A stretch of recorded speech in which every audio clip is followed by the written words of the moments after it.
Bonsoir à tous et bienvenue à cette édition spéciale premier tour des élections législatives. Dans quelques minutes maintenant, nous connaîtrons les premières estimations. Après une semaine de campagne intense entre les différents partis politiques, les citoyens se sont déplacés aux urnes pour élire leurs 200 députés. Mais avant de connaître le grand gagnant de cette soirée, il est temps pour nous de connaître le chiffre de l'abstention, et elle s'élève à 30,8%. Près d'un électeur sur 3 ne s'est pas déplacé aux urnes. Un chiffre bien évidemment regrettable pour les premières élections législatives de la République. Mais qui va donc arriver en tête de ce premier tour ?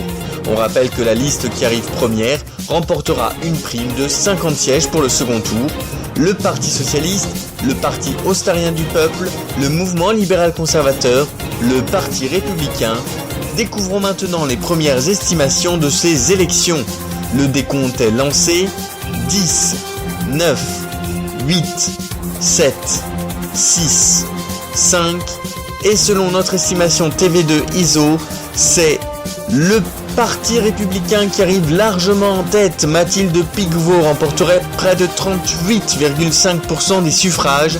Elle devance le Parti Socialiste qui réalise tout de même un bon score. 30% des voix vont donc à Mickaël Ruiz.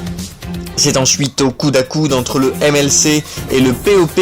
C'est le mouvement libéral conservateur de Philippe Lacroix qui se place en troisième position. Il remporte 16,2%. Enfin, le parti du président de la République ne convainc pas et termine dernier avec 15,3%.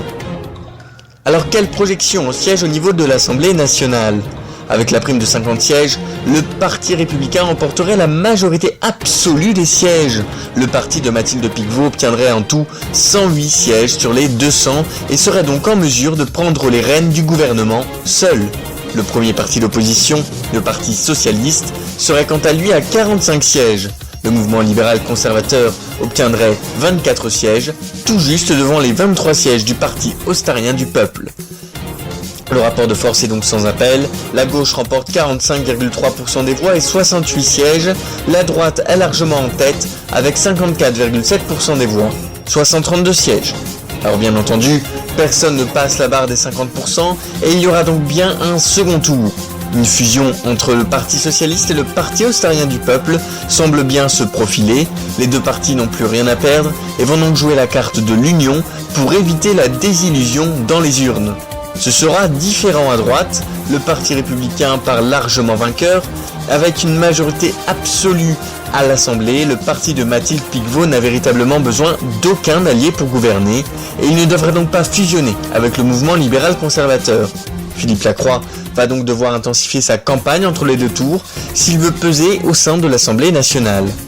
Voilà pour ces résultats, on rappelle donc les estimations. Le Parti républicain termine en tête avec 38,5% des voix.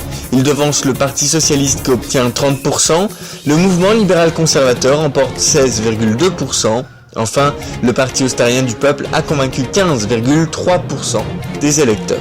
Cette soirée électorale se termine ici, merci de nous avoir suivis. Quant à nous, on se retrouve demain sur Radio Ostaria et dès la semaine prochaine pour les résultats du second tour des élections législatives. Bonne soirée sur TV2.